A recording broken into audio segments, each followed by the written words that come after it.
사무엘하 13장 20절에서 22절까지 말씀 제가 봉독하여 올리겠습니다. 그의 오라버니 압살롬이 그에게 이르되 내 오라버니니 암논이 너와 함께 있었느냐? 그러나 그는 내 오라버니니 누이야 지금은 잠잠히 있고 이것으로 말미암아 근심하지 말라 하니라. 이에 다말이 그의 오라버니 압살롬의 집에 있어 처량하게 지내니라. 다윗 왕이 이 모든 일을 듣고 심히 노하니라. 압살롬은 암논이 그의 누이 다말을 욕되게 하였으므로 그를 미워하여 암논에 대하여 잘잘못을 압살롬이 말하지 아니하리라. 아멘. 오늘은 다윗의 범죄와 관련하여서 마지막으로 말씀을 드리기를 원합니다. 지난 시간에 죄는 용서를 받아도 그 영향력은 남는다라는 것에 대해서 말씀드렸습니다. 다윗의 인생이 그것을 너무나도 잘 보여주고 있습니다. 죄의 영향력으로 인해서 참으로 끔찍한 비극들이 발생하게 되죠. 하지만 이런 비극들이 꼭 밧세바 사건 하나의 이유 때문에 일어난 것은 아닙니다. 사무엘하 3장 2절에서 5절을 보면 다윗은 밧세바를 만나기 훨씬 이전부터 이미 6 아내가 있었고 5장 13절을 보면 거기에 더해서 예루살렘으로 옮긴 이후에 더 많은 아내와 첩들을 두었다라고 하고 있습니다. 하나님께서 창조하신 부부의 섭리는 일부 일처제였고 또 성경에서는 아브라함이나 야곱의 경우처럼 한 명 이상의 부인으로 인해서 겪게 되는 그런 어려움들을 말씀하여 주셨습니다. 결국 다윗이 겪게 되는 비극은 이런 하나님의 창조하심과 달리 세상의 왕들처럼 자신의 힘이 있으니까 자신의 힘대로 여러 아내를 두었던 그런 배경에서 시작된 것이죠. 많은 아내와 첩들이 있었기 때문에 당연히 자녀들도 많이 있었고 여기서 문제가 발생한 겁니다. 장남이었던 암논이 그의 이복 동생인 다말을 짝사랑하게 됩니다. 이복 형제라고 하지만 다말은 굉장히 생김새가 정통 유대인하고는 많이 달랐을 거예요. 왜냐하면 다말의 어머니는 수리아에 해당되는 그술왕의 딸이었기 때문에 지금으로 치면 혼혈 미인이었다라고 볼 수 있는 겁니다. 게다가 그의 오빠 압살롬은 온 이스라엘이 칭찬할 정도로 그 외모가 뛰어났다고 하니까 그 동생인 다말 역시 보통 미인은 아니었을 겁니다. 그런데 믿음 좋은 다윗이 이 이방인의 공주와도 결혼했다. 참 의외의 일입니다. 아마도 외교를 위해서 정치적인 목적이었을 것입니다. 하지만 이 역시 하나님께서 금하신 것이었죠. 결국 이 모든 일들이 끔찍한 일이 벌어지게 되는 일들의 이 배경이 되었던 것입니다. 아무튼 이 암논이 얼마나 짝사랑했는지 상사병에 걸려서 몸이 말라갈 정도가 되었습니다. 그때 요나답이라는 성경에서 말하기를 아주 교활한 친구가 그 친구가 말해준 계책대로 아버지 다윗 왕에게 아프다고 속여서 다말이 문병 오도록 부탁을 하죠. 그리고 다말이 왔을 때 강제적으로 범하게 되었습니다. 그런데 더 나쁜 것은 이 일로 인해서 괴로워하며 울고 있는 다말에 대해서 마음이 바뀌어져서는 이제는 내어 쫓아버렸다라는 겁니다. 이제까지 그렇게 사모했던 마음이 오히려 더 미워하는 그 마음보다 더 미워하는 마음으로 바뀌어버려요. 그래서 자신의 종을 시켜서 다말을 끌어내고 집 밖으로 쫓아내버립니다. 그리고 물을 탁 걸어 잠궈버려요. 정말 다말을 극도로 비참하게 만들어버립니다. 이런 그의 범죄는 묘하게 자신의 아버지의 범죄를 닮아있죠. 아름다운 것에 빠져서 손대서는 안 될 대상을 계량을 통해서 어떻게든 얻으려는 그 모습이 비슷하다라고 볼 수 있습니다. 물론 다윗은 정말 훌륭한 사람이었습니다. 정말 훌륭한 점이 너무나도 많은 사람입니다. 하지만 참 사람이란 것이 어쩜 좋은 점보다는 나쁜 점을 그렇게 잘 담는지, 쉽게 배우는지, 자녀들의 모습 속에서 때로는 저의 나쁜 모습을 발견할 때가 있습니다. 예전에 제가 그렇게 부모님한테 잔소리 듣던 그 모습을 아이들을 통해서 또 발견하는 거예요. 왜 그럴까요? 아이들 속에 제 유전자가 있기 때문에 그런 것일까요? 태도나 모습은 그렇지 않을 겁니다. 왜 아이들에게 이런 모습이 발견되느냐? 제가 고치지 않으니까. 그런 제 모습을 배우고 그대로 따라하는 것이죠. 그래서 저는 겉으로는 아이들에게 그렇게 하지 말라, 또 제가 잔소리를 하게 되지만 속으로는 제 자신을 보면서 야, 내가 이래 아직도 못 고쳤구나. 내가 빨리 고쳐야겠다. 애들에게 뭐라고 할 게 아니구나 라는 것을 생각하게 돼요. 자녀들이 하나님께 복을 받게 하려면 무엇을 해야 되냐? 이것을 통해서 생각할 수 있는 것은 내가 먼저 하나님께 복을 받는 삶의 모습을 보여줘야 되는구나. 왜 복 받는 사람이 더 복을 받고 복 받는 가정이 더 복을 받을까? 단지 재산을 많이 물려줬기 때문에 더 계속 복을 받는가? 그거라기보다는 어쩌면 복을 받을 만한 태도와 복을 받을 만한 삶의 모습을 자녀들이 담기 때문에 그 복이 계속 이어진다라는 거죠. 반면에 비극이 꼬리를 무는 사람 또는 그런 가정이 있습니다. 다윗의 가정에 시작된 비극도 꼬리에 꼬리를 물죠. 아니, 그 훌륭했던 다윗은 왜 자신의 가정에 이렇게 꼬리에 꼬리를 무는 비극을 잡을 수가 없었을까요?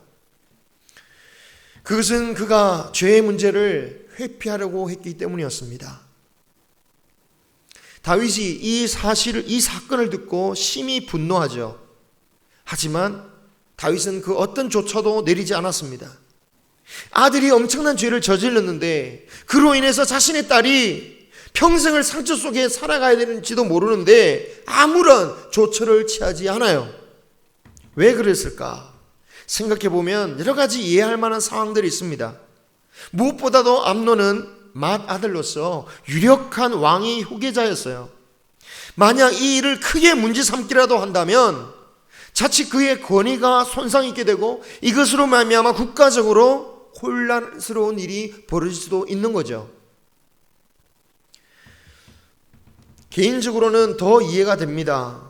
아무리 죄를 지었다 해도 역시 암논은 자신의 아들이니까, 그것도 장남이니까, 게다가 얼마 전에는 자신도 끔찍한 죄를 저질렀으니 아들을 가혹하게 처벌할 수가 없었을 거예요. 그렇습니다. 우리가 죄를 지었기 때문에 다른 사람을 함부로 정죄할 수가 없는 것은 사실입니다. 하지만 그렇다고 해서 죄에 대해서 그냥 넘어가서는 안 된다라는 거죠. 분명한 조처를 취해야 합니다. 죄에 대해서 묻지 않고 관용하고 그냥 넘어간다면 더 무서운 일이 벌어질 수 있다라는 거예요. 다윗의 가문에 비극이 연달아 일어났던 것은 죄를 묻지 않고 덮어두고 결국에는 잊혀지기를 원했기 때문입니다. 그리고 결국 비싼 대가를 치러야 했죠. 물론 당장 비극이 벌어진 것은 아닙니다. 만 2년이 지난 뒤에 벌어져요. 그럼 그 2년 동안 어떤 일이 있었습니까? 압살롬이 처음 여동생의 비참한 모습을 보았을 때 그의 모습은 놀랍도록 침착합니다. 그럴 때 자칫 잘못하면 여동생을 나무랄 수도 있겠죠. 만약 지금 중동의 어느 나라에 이런 일이 벌어졌다, 어떤 일이 벌어졌을까? 어쩌면 피해자인 여인에게 가문의 명예를 더럽혔다면서 끔찍한 일을 할 수도 있어요. 그런데 그건 예전에 우리나라도 별반 다르지 않았습니다. 오히려 여인의 책임으로 물었죠. 하지만 압살롬은 피해자인 여동생을 온전히 보호합니다. 이것 때문에 걱정하지 말라고 자기 집에서 보호해줘요. 정말 멋진 오빠예요. 그런데 이때 압살롬이 어떤 생각을 가졌는지에 대해서 후에 요나답이 다윗에게 이런 말을 한 적이 있습니다. 압살롬이 암논을 죽이려고 마음먹은 것은 지금의 자신의 누이가 당한 그날부터 였다라는 것이죠. 정말 그랬을까요? 그런데 이 요나답이라는 인간이 어떤 사람입니까? 암논에게 악한 묘수를 가르쳐준 바로 그 사람입니다. 게다가 성경에서는 교활하다 이런 표현을 잘 하지 않는데 이 교활한 인간이다 라고 정의를 내린 사람이 바로 요나답이었어요. 그렇기에 오히려 그런 사람의 말이기 때문에 믿기가 힘들고 그렇지 않을 수도 있겠다 라는 생각이 드는 거죠. 더욱이 상처 입고 돌아온 다말에게 처음으로 했던 압살롬의 말을 자세히 보면 혹시 처음에는 좋게 해결하려고 한 것이 아닐까? 라는 생각도 들어요. 표준세번역으로 13장 20절을 보게 되면 우리 이 말씀을 이렇게 표현합니다. 네 오라비 암논이 너를 건드렸지? 얘야, 암논도 내 오라버니니 지금은 아무 말도 입 밖에 내지 말아라. 이 일로 너무 근심하지 말아라. 무슨 말입니까? 그렇게 나쁜 짓을 했어도 오빠니까 네가 지킬 바는 지켜라. 상대방이 정말 끔찍한 일을 벌였지만 너는 어긋나는 행동을 하지 마라 라고 한 거죠. 그런데 이 말은 앞으로도 쭉 그래라 라는 말은 아니었습니다. 지금은 아무 말도 하지 말래요. 지금은 이라는 단서를 달죠. 시한이 있다는 겁니다. 그리고 이 일로 너무 걱정하지 말라라고 하죠. 그럼 무엇을 걱정하지 말라는 것일까요? 그 교활했던 요나답의 말처럼 내가 너를 대신해서 복수해 줄 테니 너는 복수에 대한 걱정을 하지 마라 이런 말을 했을까요? 그런데 그때 다말의 심리는 복수를 어떻게 할까 걱정하고 괴로워한 게 아닐 겁니다. 자신의 인생이 파괴되어졌음에 괴로워하고 고통스러워했을 거예요. 원한을 어떻게 하면 갚을까? 그런데 대해서 신경 쓸 겨를이 없는 거죠. 그래서 압살롬이 이 일에 너무 근심하지 말라라고 하면서 동생을 위로한 의미는 어쩌면 이 일로 너의 인생이 망가지지는 않을 것이다. 즉 어떻게든 이 일이 좋게 해결하게 될 것이다 라는 의미가 아니었을까? 그런 생각을 해봐요. 혹시 압살롬은 이런 기대를 하지 않았을까요? 암논이 마음을 고쳐먹어서 이젠 다말을 다시 아내로 삼든지 아니면 다윗이 명령을 해서라도 암논의 아내가 되게 하면 이 문제는 넘어갈 수 있다. 물론 이런 방법은 성경에서 허락된 방법이 아닙니다. 레위기 18장에서는 같은 아버지 밑에서 난 형제끼리는 절대로 결혼해서는 안 된다 라고 금지시키셨어요. 하지만 압살롬은 그런 생각을 충분히 할 수 있어요. 왜냐? 그의 여동생인 다말도 그렇게 생각했거든요. 다말은 암논이 자신을 해치려 할 때 이렇게 설득하려고 했습니다. 이러지 말고 다윗 왕에게 허락받으라. 그러면 다윗 왕이 나를 당신의 아내로 삼게 해줄 거다. 이렇게 왕족인 형제끼리 결혼하는 것, 이것은 이방 나라에서는 일어날 수 있는 일이었습니다. 심지어 1000년도 훨씬 지난 후대인 그 중세 유럽의 역사에도 형제끼리 결혼하는 일들은 비일비재했어요. 물론 하나님의 백성인 다윗에게는 그것은 어림도 없는 일이었을 거예요. 하지만 이방인의 어머니를 두고 그래서 이방 나라의 영향을 받을 것으로 예상되는 다말이나 압살롬은 충분히 그런 생각을 할 수 있었던 거죠. 분명한 것은 압살롬이 무엇을 기대했던 간에 2년간 기다렸다는 겁니다. 하지만 그동안 다윗은 아무런 것도 하지 않았어요. 마치 아무런 일이 벌어지지 않은 것처럼 세월을 보냅니다. 하지만 시간이 지나가면 갈수록 다말이 어떻게 지냅니까? 처량하게 지냈다고 그래요. 오빠 집에서 처량하게 눈물로 살고 있었다라는 거예요. 이런 동생을 바라보는 압살롬은 아무 일도 없었던 것처럼 편안하게 살아가는 저 암논을 바라보면서 또 모르는 척하면서 살아가는 아버지를 보면서 어떤 생각으로 살았겠습니까? 압살롬은 복수의 날까지 아무 말도 하지 않고 기다렸습니다. 그렇게 잠잠히 2년의 시간이 지나가는 거예요. 그 기간은 겉으로 보면 아무런 일도 벌어지지 않는 참으로 평화스러운 시기입니다. 하지만 폭풍 전야와 같은 시기였죠. 그 평화로웠던 시간을 기억하지 못할 만큼 큰 비극이 폭발하기 직전이었습니다. 만약 다윗이 어떻게든 암논의 죄에 대해서 조치를 취했다면 좀 달라지지 않았을까요? 만약 그렇게 했다면 비록 암논을 향한 그 압살롬의 분노가 완전히 사라지지는 않았다 할지라도 최소한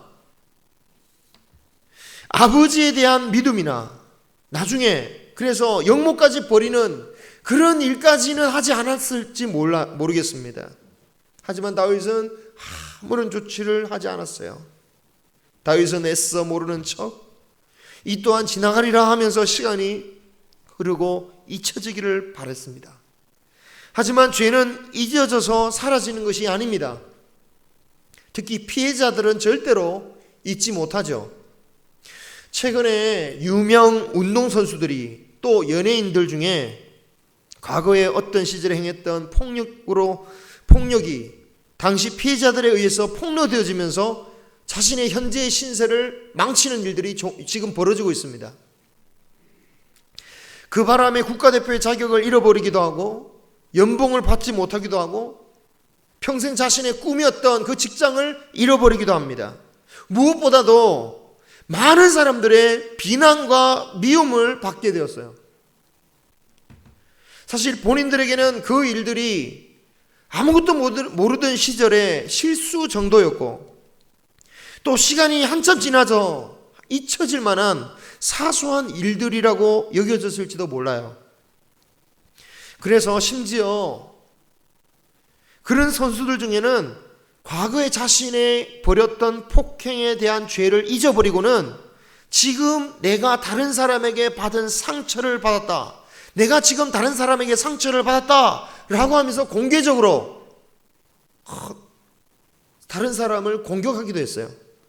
하지만 그 사람한테 공격받았던 과거의 피해자들이 그 모습을 보고 더 격분해서 너는 더 심했어 이렇게 고발하는 바람에 오히려 그는 더 큰 피해를 보게 되었다라는 거예요. 자신의 죄를 잊어버렸기 때문에, 자신이 무엇을 했는지 잊어버렸기 때문에 그는 어쩌면 과거의 죄값에 몇십 배, 몇백 배로 더 큰 피해를 그리고 더 큰 고통을 받게 되었습니다. 여러분, 피해자만 잊지 못하는 게 아닙니다. 하나님도 잊지 않으세요. 회개한 죄에 대해서는 하나님이 기억지 아니한다라고 말씀하셨지만 회개하지 아니하는 그 악행에 대해서는 하나님은 결코 잊지 않으신다라는 거죠. 심지어 예수님은 우리가 행해야 될 선을 행하지 않았을 때도 그것을 기억하시는 분이 예수님이셨다고 말씀하십니다. 그런데 그때 정작 선을 행하지 않은 사람들은 그것을 잊어버려요. 그래서 예수님께 묻습니다. 우리가 언제 주님께 그런 일을 행하지 않았습니까? 라고 물을 정도예요. 그래서 하나님께서는 그의 사랑하는 자들을 위해서는 그 마지막 날이 오기 전에 회개할 것을 기억하게 하세요. 그러므로 회개할 마음을 주시는 것은 하나님의 은혜입니다. 우리는 그리고 그때 우리는 회개할 줄 알아야 됩니다. 대수롭게 여기거나 다른 사람도 그렇게 하는데 회피하거나 잊어버리려고 하지 말고 우리는 주님 앞에 회개해야 된다는 거예요. 암논이 결국 죽은 것도 다윗이 자꾸 피하려고 해서입니다. 압살롬이 드디어 2년 만에 작전을 짭니다. 큰 잔치를 빙자해서 다윗 왕과 왕자들을 초대합니다. 이때 다윗이 거절하죠.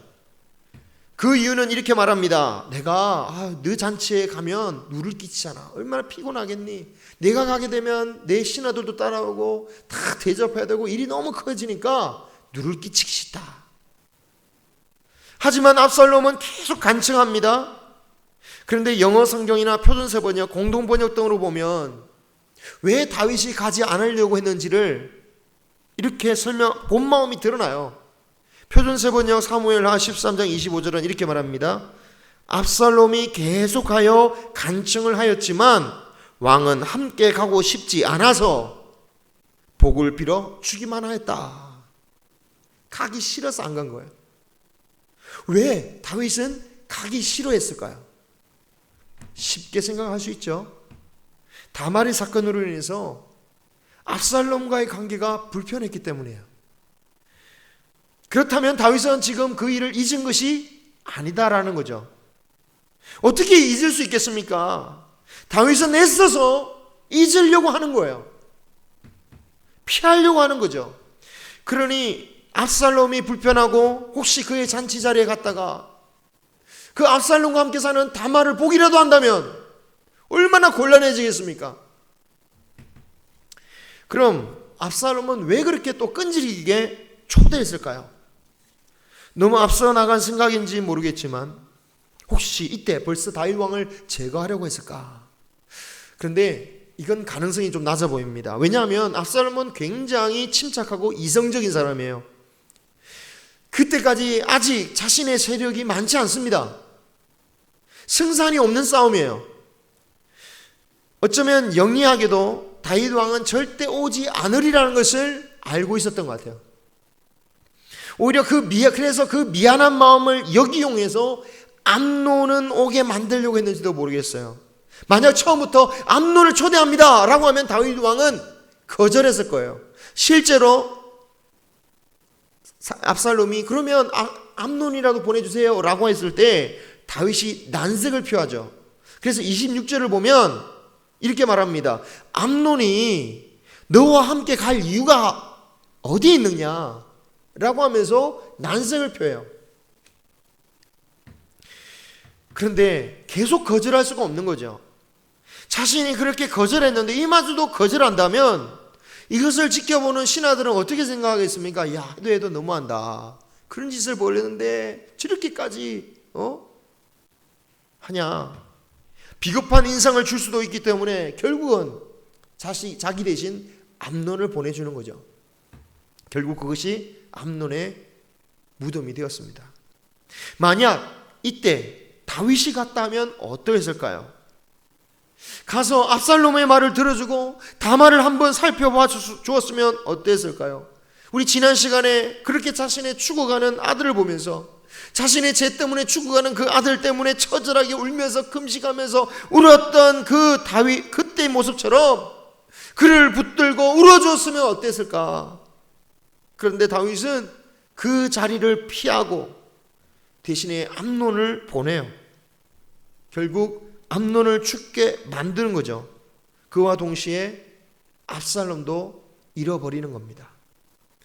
후에 압살롬은 요압 장군 덕에 복귀하고 아버지와 화해하며 입맞춤하면서 회복되는 듯 하지만 실상 압살롬은 자신의 야망을 위해서 화해하는 척 했을 뿐 진정으로 아버지와 화해하지 않은 것처럼 보여요. 왜냐하면 아버지가 자신을 받아주자마자 그가 했던 일은 역모를 일으킬 계획을 실천하는 것이었습니다.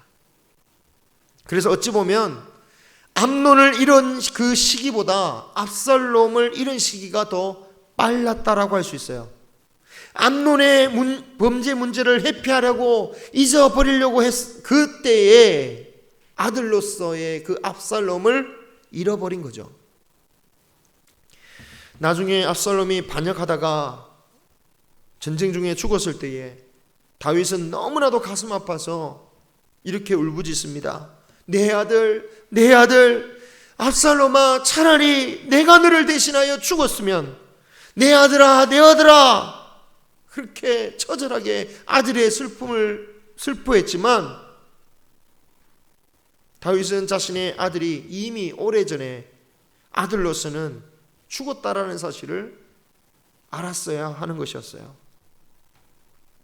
암논이나 압살롬이나 아들을 향한 다윗의 사랑은 진심이었지만 죄를 제대로 다루지 못했기에 자신의 가슴에 대못을 박는 큰 비극을 맞고 말한 거죠.